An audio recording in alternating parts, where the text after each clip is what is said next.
Hi everybody, my name is Danielle Nicole. If you enjoy beauty, fragrance, or makeup, then you are definitely in the right place. I'm super excited for today's video. I have a few new fragrances to share with you all. And if you enjoyed the video while you're watching, please don't forget to give it a big thumbs up, and let's get started right now. So today's video is probably going to be a little bit short because I have two new fragrances that I just haven't been able to fit into any other videos. So the first one is a new release from Sephora, and the brand is called Abbott, and this fragrance is called Papaya Isla. You know, now that I'm actually looking at the name on the box, it might be called Papaya Isla or Isla. Nonetheless, it is supposed to be a papaya fragrance. And then the other one I have is from Oui Juicy Couture. Now, I know this brand definitely takes me back to my younger years, but this fragrance is called Play Rose Darling. So I am definitely a sucker for sweet, feminine, tropical, fruity florals, you name it. If it is in that scent profile, I would probably enjoy it. But this one I wasn't really sure about because it's supposed to have jungle greens, and I'm not the biggest fan of green notes. So the notes in this Abbott fragrance are actually very short and sweet. It is papaya, jungle greens, and ambrox. And before I forget, here is what the bottle looks like. Nothing fancy, kind of sleek and simple. Now, here's the deal. This fragrance straight up smells like a watery, juicy papaya. Nothing more and nothing less. Now, I would say this fragrance probably does fall into the category of being a fruity floral, but to my nose, it's definitely more on the fruity side than floral. Now, if you're like me and you don't necessarily gravitate towards green notes or any sort of green accords, that was the one note in this fragrance that I was a little bit iffy about. Now, to my nose, yes, this fragrance does have just a slight green undertone, but as I just mentioned a second ago, the main player here is definitely a juicy, watery papaya. Now, even though this fragrance is not complex in the slightest, I do have to say I really have been enjoying it.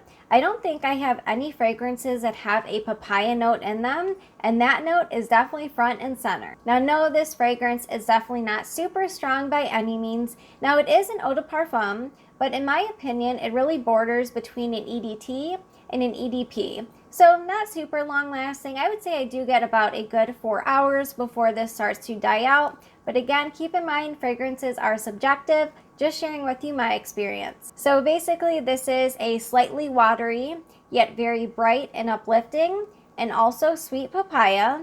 Now again, those green notes are in there just ever so slightly, but I would say this does lean more on the sweet fruity side than it does on the green. Now I would categorize this fragrance as unisex. However, in my opinion, just because it does have those quite sweet papaya notes, I would say this fragrance does lean more feminine to my nose. You know, I am quite surprised how much I have been enjoying this fragrance. I really didn't know what to expect with Papaya Isla.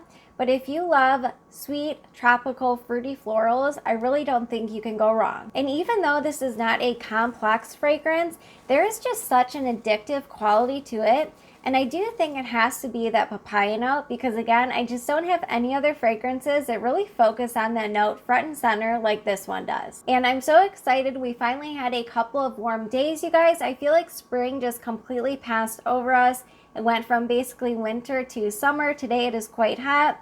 So I did wear this today and I just absolutely love the scent bubble it provides. And as you can see, I already do have a pretty good sized dent going on. So overall, yeah, really enjoying this. Now, as far as the atomizer goes, it's not a bad atomizer whatsoever, but it does kind of give a broad, big, fast blast. So just be careful when you spray it.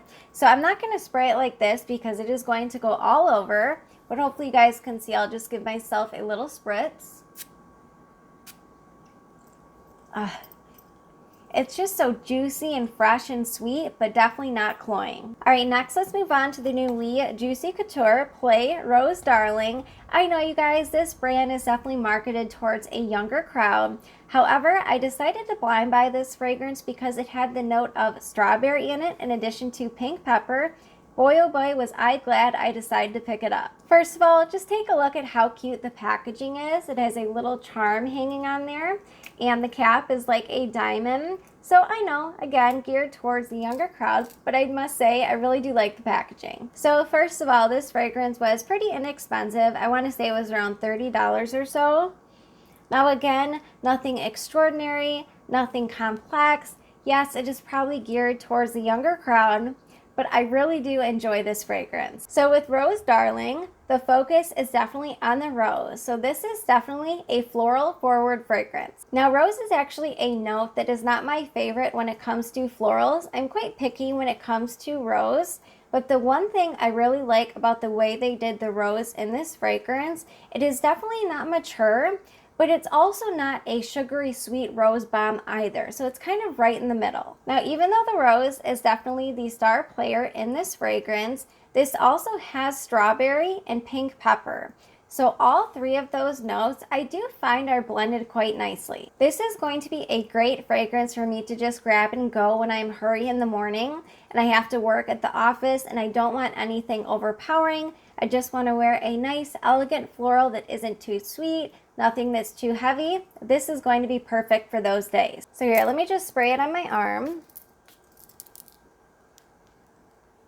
It is just a very likable fragrance, especially if you like fruity florals. But with this one in particular, keep in mind the rose is definitely the main player.